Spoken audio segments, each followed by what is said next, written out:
வணக்கம் ரதி. செங்கல்பட்டு அடுத்த அனுமந்தபுரம் கிராமத்தில் ராணுவ துப்பாக்கிச்சூடு பயிற்சி மையம் செயல்பட்டு வருகிறது. இங்குள்ள மலையில் ராணுவ அதிகாரிகள் துப்பாக்கி சூடு நடத்தி பயிற்சியில் ஈடுபட்டு வருகின்றனர்.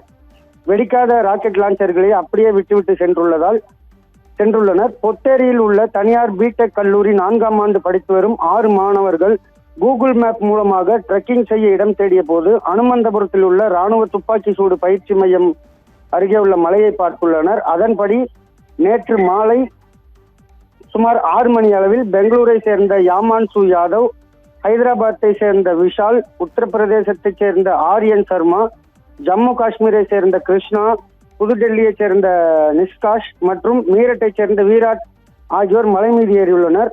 தொடர்ந்து மலையிலிருந்து கீழே இறங்கும் போது இராணுவத்தினரால் கைவிடப்பட்ட ராக்கெட் லான்ச்சர் மீது யாமான்சு கால் பட்டுள்ளது.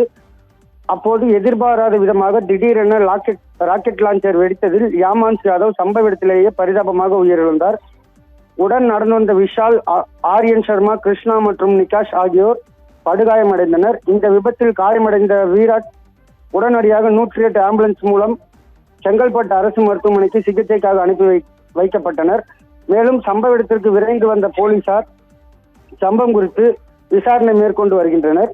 மேலும் சம்பவ இடத்தில் தாம்பரம் துணை ஆணையர், கூராஞ்சேரி உதவி ஆணையர் ஆகியோர் தீவிர விசாரணை நடத்தி வருகின்றனர். மேலும் இந்த சம்பவம் அனுமந்தபுரம் பகுதியில் பெரும் பரபரப்பை ஏற்படுத்தியுள்ளது.